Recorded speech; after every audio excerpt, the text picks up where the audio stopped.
Welcome, enthusiasts, to week 32 of A Year with Mya-Moe, Unscripted. And this week's topic is, I term it, building on the edge. But recently there have been a lot of talk on the forums about a subject called dishing. What is dishing? Let me start with that.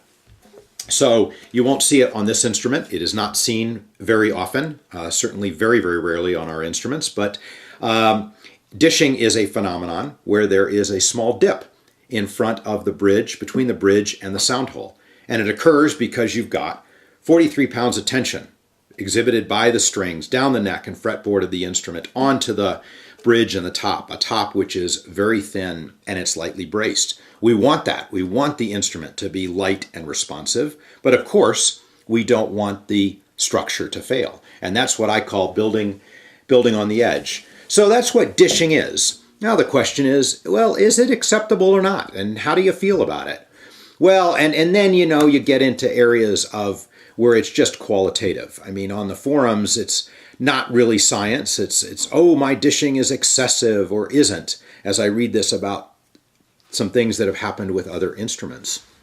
Let's take as a data point some of the most prized vintage guitars, which are the pre-war Martins. And people will say that if they don't see a little bit of dishing, that instrument was overbuilt, and that the dishing is a sign that it was built perfectly and is very, very responsive. Well, I don't know if that's the case or not. Again, we all have our own ears for it. But certainly I don't want to deliver instruments that are overbuilt, and we work carefully on every instrument to identify the wood that we're working with, listen to that wood and feel that wood. And we hand voice the instrument, which means that for each instrument, the thickness we take the top to and how we shave the braces and how we brace it is different. And it's different because every wood has its own characteristics. And we do want to take that instrument very close to the edge so that it is as light and responsive as possible.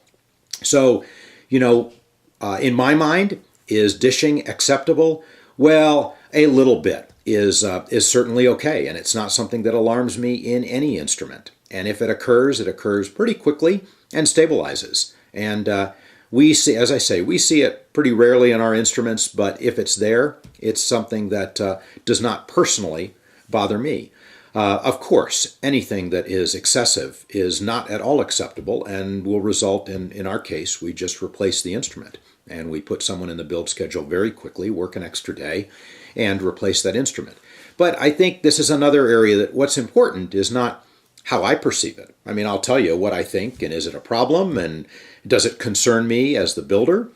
But what's important is the view of the owner.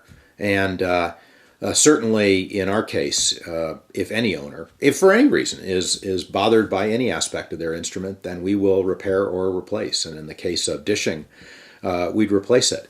But again, I see this often on the forums and people talking about it, and I just wanted to provide our perspective on this subject and whether or not it's something that you should expect to see. And I would say no, you shouldn't expect to see it.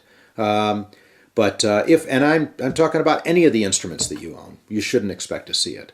But if you experience a little bit of it, it's not something that I would be jumping up and down and say, oh, my instrument has some sort of alarming problem. In any case, I think there's a variety of things like that about the instruments. They are organic, and I like to say, they each have their own personalities. And the wood oftentimes has a mind of its own, and it's going to do what it's going to do. And it's always interesting to see kind of how they come out. But as a builder, you are always seeking to be kind of right on that, again, building on the edge, right on that fine line of building an instrument that is light and responsive and just sounds as perfect as is possible for that set of wood. Every set of wood has its own destiny. And yet, is not obviously, gone too far. So, we're constantly kind of evaluating our instruments and evolving the designs, and I think it's one of the fun parts of the Mya-Moe journey. Anyway, thanks for spending this time with me, and I'll see you again next week. Bye-bye.